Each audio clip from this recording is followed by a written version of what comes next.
Marc Minarik is one of the most mysterious men in the music industry today. He's worked with people including Seymour Duncan, Coheed and Cambria, and the immortal Lemmy. Anyone who's ever seen a Minarik guitar knows that their design is as unique and introspective as they come, and anyone who's ever played one knows how sonically diverse they are.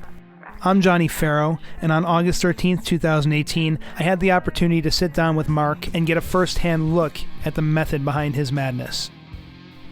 So I'm here today with Mr. Marc Minarik, the owner and creator of Minarik Guitars. And first question here today, Marc, how did you get started in the music industry?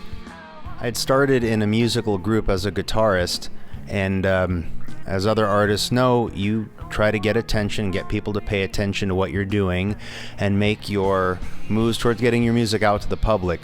One of the ways to do that I found really interesting was going to music trade shows and getting endorsements from various companies. So I went ahead and managed to get a pass into one of the larger trade shows and met up with a guitar manufacturer who thought we had something marketable and wanted us on board with them as an endorsee, pardon me. So that worked out really well and was very instrumental in everything that kind of ended up coming from that and after that. What led you in the direction of going from being a performing artist to focusing on guitar manufacturing and making instruments? How did that happen?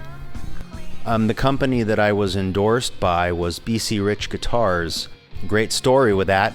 They had me come up to the custom shop to kind of design the guitar I was going to play, and their only parameters were it's got to be a certain model because that's what we're pushing this year. So fine, I didn't care, whatever. I was excited to have an endorsement. So I basically just let my mind go to work to making this shape that they chose be as much of me as I could possibly get it to be.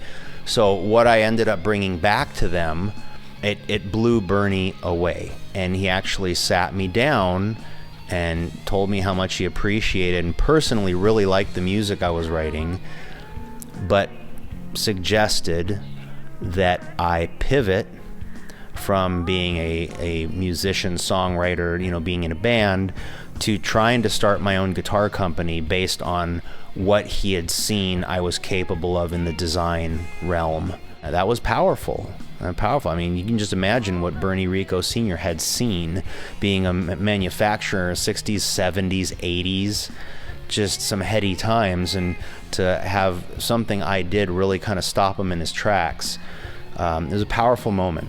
So I sat with that for a couple of weeks after I had that meeting with him, and I decided to take his advice and go ahead and start making the pivot from being myopic about the band and the songs and getting the record deal and all of that to splitting the time trying to get the company and the designs and the trademarks and the patents and basically getting yourself set up to do business as a company.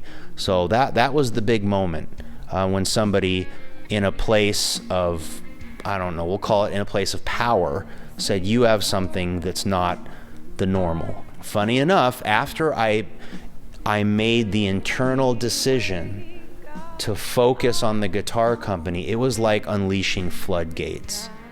Anyone that's ever seen a Minarik guitar, the body shapes are very striking. But I understand there's also a functionality to that. It's not just for looks, that's part of it. But there's also an aspect of that body design that affects the tone and the sound. Can you tell me about that? Like you said, there's two parts to the Minarik concept. The outside ornamental design, like the tone tail design that are on the more roundy guitars, and then of course there's just the wild shapes like Infernos and Medusas that they're a branding for us. It's a Minarik. You look at it and you just know they're so out of this world. But the one part that a lot of people don't understand, and why we've had our longevity and why they sound so amazing, is the sound chamber engineering that I put into the bodies. And this is on every Minarik. This is not unique to a certain model. The Inferno body is large, so you get a lot more of that volume just by the nature of the body size, but there's a lot more to it, and that more is the inside design. It allows a guitar design that I've done to reach its absolute maximum potential sonically, okay? And when you combine my outside design with that sound chambering, the sound chamber engineering, it's like a dance. These two things work together as a team to produce something visually striking, sonically amazing, and these are things that can be quantified. If you take yourself away for a moment, the flow and the lines, how the horns and the body, it just kind of curves around into those flame tongues. It's just a very sexy, curvy, great shape. Take yourself away from that for a minute, and you can just think of it as a very small body up top with really long pieces of wood hanging off the end of the body. Those pieces of wood literally hanging out in the air are like purpose-driven tuning forks. They literally vibrate when you're playing the guitar, and anybody who's strummed it or put any amount of volume through the guitar in their amp can feel it. You know, you can feel that, the vibration of the guitar. It's powerful, and it really isn't like anything else that's ever been designed, and because of that, it excels past everything sonically. Visually, of course, it's wild. You know, it's wild. You know, it's selling, that's the sizzle, right? So sonically, though, it really does something amazing with the sound chambering design inside the guitar, coupled with the visual cues that I've done with the actual raw pieces of wood and how that works together. The weight and balance, you know, you look at the guitar and you can take your hands off it and it sits nice and even. No headstock dive, no butt dive. Because of the chambering on this guitar, the weight is really phenomenal. I mean, it's not something that hurts your neck and shoulders for long sets.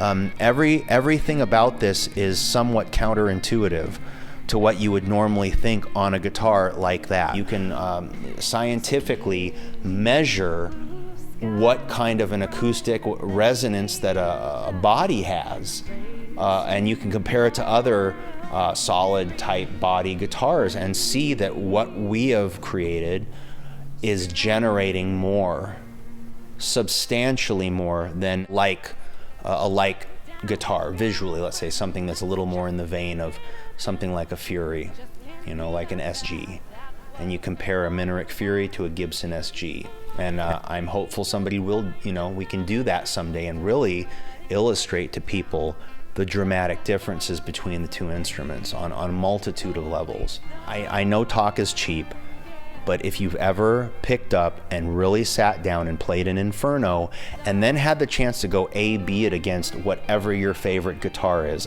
whatever, anything, you start to realize the differences and the sonic advancements that are going on in the body of the guitar.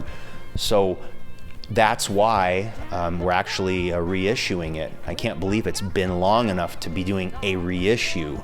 That's funny in itself, but the longevity of the shape and the people that are absolutely fanatical about the guitar and making sure they have one.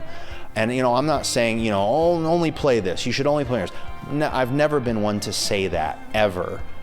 But it's part of the mandatory arsenal of sound to get you something amazing, live or recorded. Try one, test it, A/B it yourself, and you'll see what I mean. I've had so many people in positions of power in the music industry that have an Inferno and say, I'll absolutely not be without one. Well, they don't, you know, they have access to everything in the world, you know, Holy Grail this and 1 of 5 that, and they're choosing this. And they're not choosing, you know, a $25,000 custom ornate one that we've done. They're taking a standard Inferno that just about anybody can afford, and it's mandatory equipment.